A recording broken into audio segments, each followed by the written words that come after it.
சாதிவாரி கணக்கெடுப்பு எடுக்க கோரியும் பஞ்சமர் நில மீட்பு கோரிக்கையை வலியுறுத்தி சீமான் அவர்கள் முன்னெடுத்திருக்கக்கூடிய இந்த அரசியல் என்பது தமிழ்நாட்டு அரசியல் களத்தில் ஒரு பெரும் தாக்கத்தை ஏற்படுத்தும், மிகப்பெரிய தாக்கத்தை ஏற்படுத்தும்.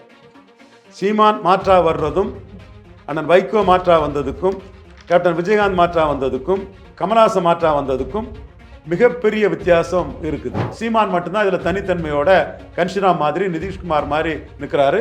கன்ஷிராம் மாயாவதி, கன்ஷிராமோட கட்சி யூபியில் ஆட்சிக்கு வந்த மாதிரி, நிதிஷ்குமார் பீகாரில் ஆட்சிக்கு வந்த மாதிரி சீமான் தலைமையில தான் இன்னைக்கோ நாளைக்கோ சீமான் தலைமையில தான் ஸ்டாலினை வீழ்த்த முடியும்.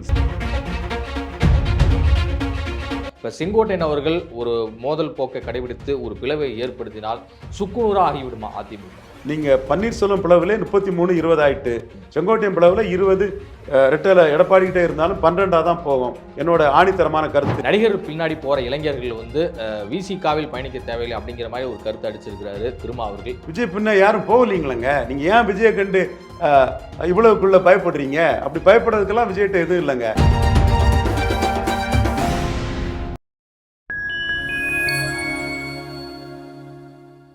ஃபைன் டைம் வாய்ஸ் நேயர்களுக்கு வணக்கம். நான் உங்கள் சங்கீத் குஹன். நம்ம சிறப்பு நிகழ்ச்சியில் நம்மோடு இணைந்திருக்கிறார் மதிப்பிற்குரிய அரசியல் திறனாய்வாளர் திரு ரவீந்திரன் துரைசாமி அவர்கள். வணக்கம் சார். வணக்கம் குஹன். எப்படி சார் இருக்கீங்க? நல்லா இருக்கும் தம்பி. சாதிவாரி கணக்கெடுப்பு எடுக்க கோரியும் பஞ்சமர் நில மீட்பு கோரிக்கையை வலியுறுத்தி அதை ஆதிக்குடிகளுக்கு கொடுக்கணும் அப்படின்னு சொல்லியும் சீமான் அவர்கள் முன்னெடுத்திருக்கக்கூடிய இந்த அரசியல் என்பது தமிழ்நாட்டு அரசியல் களத்தில் ஒரு பெரும் தாக்கத்தை ஏற்படுத்தும், மிகப்பெரிய தாக்கத்தை ஏற்படுத்தும். சீமான் மாற்றா வர்றதும் அண்ணன் வைகோ மாற்றா வந்ததுக்கும் கேப்டன் விஜயகாந்த் மாற்றா வந்ததுக்கும் கமலஹாசன் மாற்றா வந்ததுக்கும் மிகப்பெரிய வித்தியாசம் இருக்குது. எதை வச்சு சார் சொல்றீங்க? இவங்க யாருமே பஞ்சமர் நிலம்னு பறையர் சமூக நிலத்தை மீட்கணுங்கிற எண்ண ஓட்டத்துக்கு யாராவது வந்தாங்களா? பஞ்சமர் நிலம் மீட்புங்கிறது பறையர் சமூகத்தை சேர்ந்த தலைவர்கள் மட்டுமே அவங்க அதை ஹைலைட் பண்ணிட்டு இருந்தாங்க. இதை தாண்டி தலித் பாலிடிக்ஸா தான் அந்த சர்க்கிள்குள்ளே அந்த கோரிக்கை இருந்தது. கண்டிப்பா அதை தாண்டி அதுக்கு மேல பஞ்சமர் நிலம் மீட்புன்னு வரல. பஞ்சமர் நிலம் மீட்புன்னு சொல்லும் போது அந்த நிலத்தை வச்சிருக்கக்கூடியவங்களை எதிர்ப்ப சம்பாதிச்சு ஆகணும். அதை சம்பாதிக்க நான் தயார், பறையர் சமூக மக்களுக்காக நான் நிற்கிறேங்கிறத சீமான் களத்துக்குள்ள நிற்கிறாரு. தெளிவா அந்த இடத்துக்குள்ள தன்னோட எண்ணத்தால் செயலால் தெளிவா நிற்கிறாரு சீமான். அது மட்டுமல்ல, அதே கூட்டத்தில் தேவேந்திர குல வேளாளருக்காகவும் நிற்கிறங்கிறத அவர் தெளிவாக சொன்னார். ஜாதிவாரி கணக்கெடுப்புங்கிறதுலையும் அந்த எந்தெந்த சமூகங்கள் பேரை சொல்லி தெளிவாக நிற்கிறாரு. இந்த மாதிரி போட்டு வர அரசியலை வைகோ எடுக்கல, விஜயகாந்த் எடுக்கல, கமலஹாசன் எடுக்கல, யாருமே எடுக்கல. வர்றதுக்கு முன்னாடியே எடப்பாடியை நம்பி கட்சி ஆரம்பித்த மாதிரி அதிமுக கூட்டணிக்காக ஆளா பறக்கக்கூடிய நோட்டுக்கும் சீட்டுக்கும் எடப்பாடி கிட்ட காத்து நிற்கக்கூடிய விஜயும் எடுக்க மாட்டார், எடுத்துக்கிட முடியாது. ஸோ சீமான் மட்டும்தான் இதில் தனித்தன்மையோட கன்ஷிராம் மாதிரி நிதிஷ்குமார் மாதிரி நிற்கிறாரு.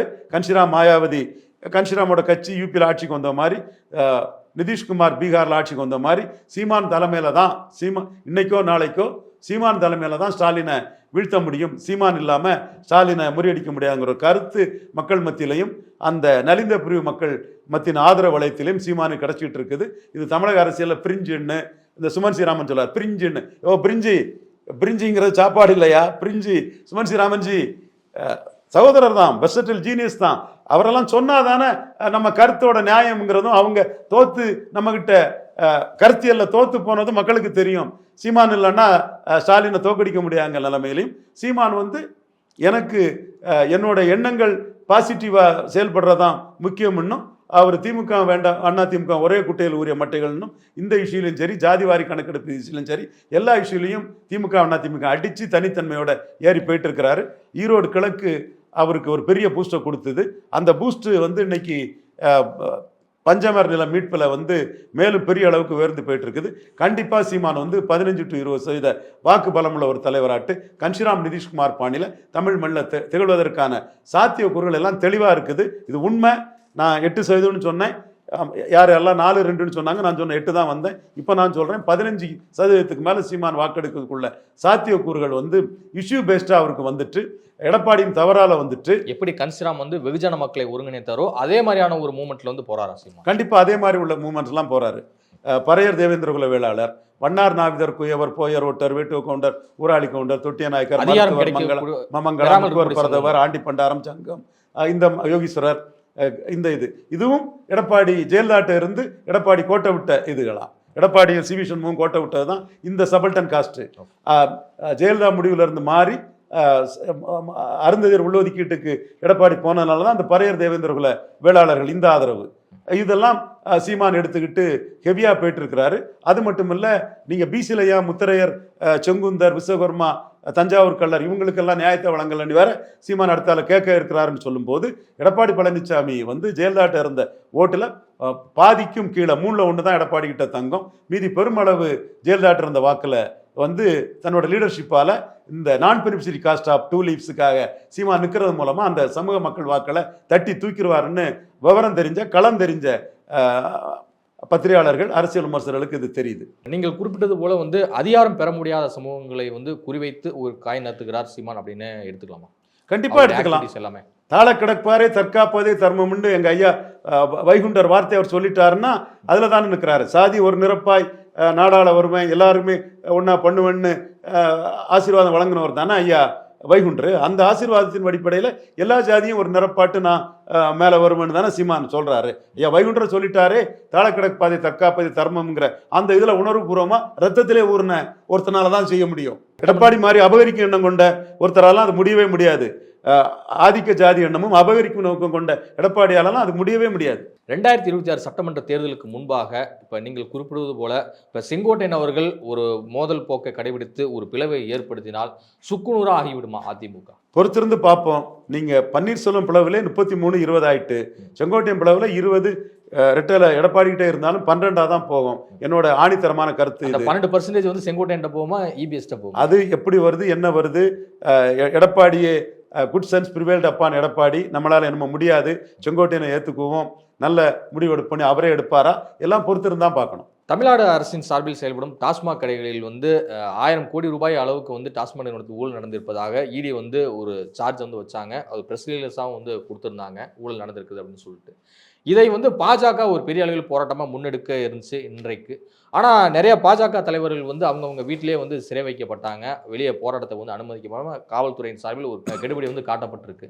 இது வந்து பாஜகவுடைய போராட்டத்தை தடுக்கணும் அப்படின்னு சொல்லிட்டு ஒரு பொலிட்டிக்கல் ஸ்டாண்டாக வந்து திமுக தீவிரமாக இருக்கு. பாஜக போராட்டத்தை மட்டுமல்ல, இது அண்ணா பல்கலைக்கழக போராட்டம் சரி எல்லா போராட்டத்தையும் திமுக இப்படித்தான் அணுகிறாங்க.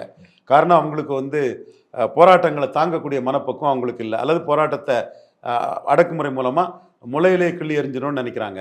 அரசுக்கு எதிராக வரக்கூடிய சம்பவங்களுக்கெல்லாம் போராட்டத்தை வந்து அவங்க வேகமாக தடுக்கிற வேலையை தான் பண்ணுறாங்க. அண்ணா பல்கலைக்கழக விஷயத்தையும் இதை தான் பண்ணாங்க. இந்த அண்ணாமலை தலைமையில் நடக்கக்கூடிய இந்த போராட்டத்தையும் திமுக அரசு இதை தான் பண்ணுது. ஆனால் இதை பண்ணுவதன் மூலமாக இந்த அரசியல் வந்து என்டிஏ வர்சஸ் டிஎம்கேங்கிற ஒரு உருவத்தை பெறுது. நடிகர் பின்னாடி போகிற இளைஞர்கள் வந்து விசிகாவில் பயணிக்க தேவையில்லை அப்படிங்கிற மாதிரி ஒரு கருத்து அடிச்சிருக்கிறாரு திருமா அவர்கள். இது டைரெக்டாக வந்து விஜயை தான் சால்றாருன்னு எடுத்துக்கலாமா? விஜய் பின்ன யாரும் போகலீங்களங்க. நீங்கள் ஏன் விஜயை கண்டு இவ்வளவுக்குள்ள பயப்படுறீங்க? அப்படி பயப்படுறதுக்கெல்லாம் விஜய்கிட்ட எதுவும் இல்லைங்க. நடிகருக்கு பின்னெல்லாம் மக்கள் போகலை, லீடர்ஸ் பின்னாடி தான் போனாங்க. நடிகரும் லீடர்ஷிப் குவாலிட்டி இருந்தால் போவாங்க. விஜய் எந்த லீடர்ஷிப் குவாலிட்டியும் காட்டலையே. வரும்போதே அரசியல் வியாபாரத்துக்கு வர்றேன்னு தெளிவாக காட்டுறவர் கண்டு திருமாவளவன் இந்த அளவுக்கு பேச வேண்டிய அவசியமே இல்லை. சீமானும் சரி திமுகவினரும் சரி இப்படி பேச வேண்டிய அவசியமே இல்லை. அவர் ஒரு அரசியல் வியாபாரிங்கிறது தெளிவாக தெரியுது. சீமான் வந்து கொடநாடு கொலையை பற்றி பேசுகிறாரு, பொள்ளாச்சி பாலியல் இதை பற்றி பேசுகிறாரு. அதை பேசலைன்னா தன்னை நம்பி கட்சி ஆரம்பிக்கல, எடப்பாடி கிட்ட நோட்டுக்கும் சீட்டுக்கும் விலை போவதுக்கு ஒரு அரசியல் வியாபாரியாக கட்சி ஆரம்பிச்சிருக்கிறாரு விஜய்ங்கிறது நமக்கு தெளிவாகவே தெரியுது. திமுக எதிர்ப்பை மட்டும் சொல்லும் போது கூட ஏற்கனவே ஊழல் பண்ணி கொள்ளையடிச்சு வச்ச எடப்பாடி கிட்ட பல சில 100 கோடிகளுக்கு விலை போகிறதுக்கு திட்டம் போடுறாருன்னு நமக்கு தெளிவாக தெரியுது. ஒன்று. அடுத்தால சிவாஜி ஜானகி ஆதரிச்சும் போது எந்த ஓட்டுமே ஜானகிக்கு சிவாஜியால் டிரான்ஸ்ஃபர் பண்ண முடியல. விஜய் கையில் வராத ஓட்டை யாருக்கு டிரான்ஸ்ஃபர் பண்ணிடுவார்?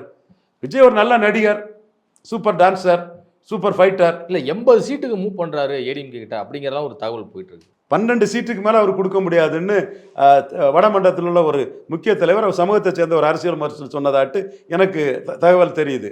ஜெயக்குமார் 8 சீட்டுக்கு மேலே தகுதி இல்லாதவர்னு சொன்னதாட்டு எனக்கு தகவல் தெரியுது. நீங்கள் 12 சீட்டுக்கு மேலே கொடுத்தாலே எடப்பாடி தோல்வியை ஒத்துக்கிட்டாரு. நான் தோத்துட்டேன், பலம் நிரூபிக்காதவருக்கு போல்சின்னி நம்பி கொடுக்கக்கூடிய அளவுக்கு நான் பரிதாபமாட்ட ஆயிட்டேன், ஏன் நிலைமை இப்படி ஆயிட்டுன்னு அவர் ஒத்துக்கிட்ட மாதிரி ஆயிட்டு. பலம் நிரூபிக்காத சிவாஜிக்கு 50 சீட்டு கொடுத்து தான் ஜானகி வந்து படையடி வாங்கினாங்க. விஜயராமனுக்கு 20 சீட்டு, இந்திய கம்யூனிஸ்ட் கே தங்கமணிக்கு 20 சீட்டுன்னு அடையாள அரசியலுக்கு ஒரு 20 சீட்டோட பலம் நிரூபிக்காதவர்களை நிறுத்தி கண்ட்ரோல் பண்ண ஜெயலலிதா சக்சஸ் ஆனாங்க. சீமானே விஜய்க்கு வந்து 30 சீட்டுக்கு மேலே கொடுக்குறதா வைக்கலையே. இப்போ மீண்டும் சீமான்ட்ட காவடி எடுக்கிறாங்க. ஆதவ் அர்ஜுனாவும் இவர் யாரு பிரசாந்த் கிஷோரும். சீமான் வந்து இவங்க வண்டவாளத்தை தெரிஞ்சவர். இனிக்க பேசுவாங்க, முதுகுல குத்திட்டு போயிடுவாங்க. இங்கே நேரில் வந்து உங்களுக்கு சபார்டினேட்டாக வரோம்னே, நீங்கள் தானே சீஃப் மினிஸ்டர்னு நேரில் வந்து பவ்யமாக பேசுவாங்க. வெளியே டிக் அடித்த விஜய் துணை முதல்வர் சீமான்னு ஃப்ராடுத்தனமாக வெளியே பிரச்சாரம் பண்ணுவாங்க. இப்படியே மோசடி பிரச்சாரத்தை பண்ணுறதான் இவங்க வழக்கம். இந்த மோசடிக்கு கிங் பின்னே விஜய் தான். அதே மாதிரி பிரேமலதா அம்மையார், கேப்டன் விஜயகாந்த் அவங்க இல்லத்துக்கும் போயிட்டு வந்தாங்க. நல்ல வேளை தேமுதிக எங்களை ஆதரிக்குங்கிறத பேசலை, அப்போ பிரச்சாரம் பண்ணலை. குமுத ரிப்போர்ட்டர்லையோ ஜூனியர் உடன்லையோ அப்படி ஒரு கப்சா நியூஸ்களை அள்ளி விடலை. விஜய் சம்பந்தப்பட்ட விஷயங்கள் எல்லாமே உள்ளுக்குள்ளே யாரை பார்த்தாலும் நீங்கள் சீட்டு தாங்கன்னு கேட்பாங்க. வெளியே வந்து நாங்கள் தான் சீட்டு கொடுக்க போகிறோம், நாங்கள் அப்படியாகும் இப்படியாகுன்னு சுனில் ஜான ஆரோக்கியசாமிக்கு அந்த பிரச்சாரம் ஓடும். அதனால இப்போ காவடி எடுத்துகிட்டு இருக்கிறாங்க.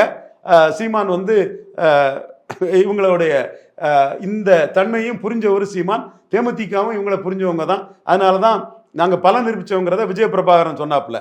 ஸோ பலம் நிரூபிக்காத இவரை ஜானகி மாதிரி எடப்பாடி மதிச்சாருன்னா அவர் விழுந்துட்டாருன்னு அர்த்தம், அவருக்கு வேற போக்கிடமில்லைன்னு அர்த்தம். என்னை பொறுத்தவரை நான் உறுதியாக சொல்கிறேன், அவர் ராமதாஸுக்கு தான் முக்கியத்துவம் கொடுப்பாரு. ராமதாஸை வச்சு எதிர்கட்சி தலைவராக வரதான் பார்ப்பாரு. ராமதாஸை வச்சு எடப்பாடியில் ஜெயிக்கிறதுக்கு தான் முக்கியத்துவம் கொடுப்பாரு. இதை குறித்து வச்சுடுங்க. அப்போ எடப்பாடி அவர்கள் வந்து விஜய் வந்து தன்னுடைய கூட்டணிக்குள் வந்து அழைத்துக் கொள்ள மாட்டார். அவர் கொடுக்குற சீட்டுக்கு டேக் இட் ஆர் லீவ் இட்டுக்கு வந்தால் ஒரு பிரச்சாரம் பண்ணுறதுக்கும் வெள்ளாளர் கம்யூனிட்டி, கிறிஸ்தவர், ரசிகர் பலம், பிரச்சார பலம் 3 12 சீட்டு கொடுப்பாரு. ஓ, இதுலேயே நீங்கள் இப்படிலாம் கேட்டகரி பிரிச்சு அவ்வளோதான். வேற அரசியல் வியாபாரி லாபம் இல்லாமல் எப்படி கொடுப்பான்? பீட்டர் போன்ஸ் விஜய் பெரிய சக்தின்னு சொன்னால் அதுக்கு எடப்பாடி ஏமாறுவாரா? பீட்டர் போன்ஸ் தான் சொல்லிட்டு தெரியணும் விஜய் பெரிய சக்தின்னு பல நிரூபிக்காத விஜய பீட்டர் போன்ஸ் தான் பேசிட்டு தெரியணும். எடப்பாடி ஏமாதிக்க போறாரு. சாணக்கிய ஆண்டு விழாவில் வந்து செங்கோட்டையன் அவர்களை வந்து சீமான் புகழ என்ன காரணம்? எங்க ஐயா மாதிரி ஒரு ஸ்ட்ராட்டஜிஸ்ட் இருக்க முடியும். தெளிவு. எடப்பாடி பலகீனம் அடையிட்டுன்னு நினைக்கிறாரு. எடப்பாடி பலகீனத்துல தான் சீமான் 8% வந்திருக்கிறாரு. இது ஒரு புதுவிதமான அரசியல் அம்பு. இதுதான் கண்டிப்பா 100% நீங்க புரிஞ்சுக்கிட்டீங்க.